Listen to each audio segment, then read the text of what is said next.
ছোট বোন বড় ভাইয়ের বাসায় আসছিল কিছু ব্যাগে কইরা সবজি নিয়া। আইসা দেখতাছে তার ভাবি এই যে ঝাড়ু দিতেছে আর ভাইয়া ফুল গাছের মানে ফুল গাছ টপের ভিতর লাগাইতেছে। ভাবিকে দেখে যখন ডাক দিল ভাবি বলে, বোন তুই এতদিন পরে আসছো, কত সুন্দর করে কথা বলতেছে। তারপর সে যখনই ফলটা ওই জায়গায় ব্যাগটা রাখিয়া খুসুমুসু করতেছে তখন ভাবি বুঝে গেছে কিছুর প্রয়োজনে সে আসছে। বলে, তুই কেন আসছো, তোর কি কিছু লাগবে? তারপর সে লুকায় লুকায় বলে যে, হ্যাঁ ভাবি আমার মানে জামাই হসপিটালে অসুস্থ, এখন তার কিছু টাকা পয়সা দরকার, এই জন্য আসলাম।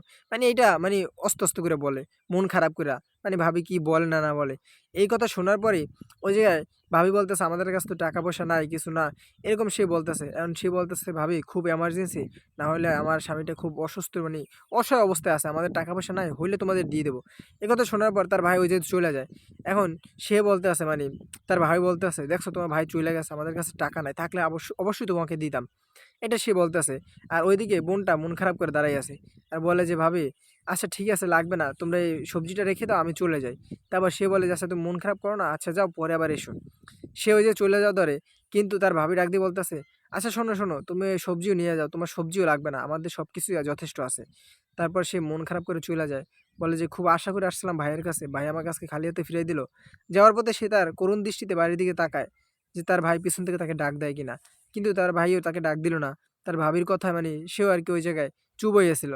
সে যাওয়ার সময় মানে তার নিয়ে আসা সবজিগুলো ওই জায়গায় রেখে চলে গেল। সে যখন চইলা গেছে তারপর দেখা যায় তার ভাই রুম থেকে দৌড়ে আসছে কিছু টাকা নিয়ে। যখনই আসে এসে বলতেছে, আমার বোন কোথায়? বলে, ও তো চইলা গেছে।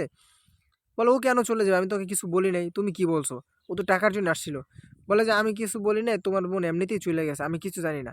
সে মিথ্যা কথা বলতেছে তার স্বামীর সামনে। কিন্তু তার স্বামী সব বুইঝা যে তার বউ তাকে মিথ্যা কথা বলে তাড়ায় দিতেছে। তারপর সে বলে, তুমি আমার সাথে চলো। যখনই তারা রুমের বাইরে নামে দরজার বাইরে, দেখে তার বোন সেই সবজি এই জায়গায় রেখে চলে গেছে। কয়, দেখছো আমার বোন কাকে বলে? দেখে বোন মন খারাপ করে চইলা যাইতেছে। পিছন থেকে ভাই আর ভাবি এসে তাকে ডাক দেয়। কিরে বোন তুই কই যাইতেছো?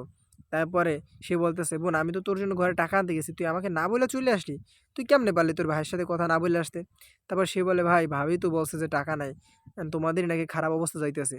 তারপর সে বলে, আরে বোন ও যা বলছে তুই ভুইলা যা। আমি তোর জন্য টাকা আনতে গেছিলাম। শোন বোন, বোনের বিপদে যদি ভাই না থাকে কে থাকবে বল? এটা বলার পর ভাই তার বোনকে অনেকগুলো টাকা দেয়। বোন টাকাটা পেয়ে তো অনেক খুশি হয়ে গেছে। সত্যি ভাই, বোনদের বিপদে সর্বপ্রথম ভাইয়েরাই আগায় আসে। আর যদি নাও আসে তাহলে তাদেরই আগে আগায় আসা উচিত। আপনারা কি বলেন? কারণ এখন দেখুন এই আপুটা কান্না করতেছে টাকাগুলা পেয়ে খুশিতে।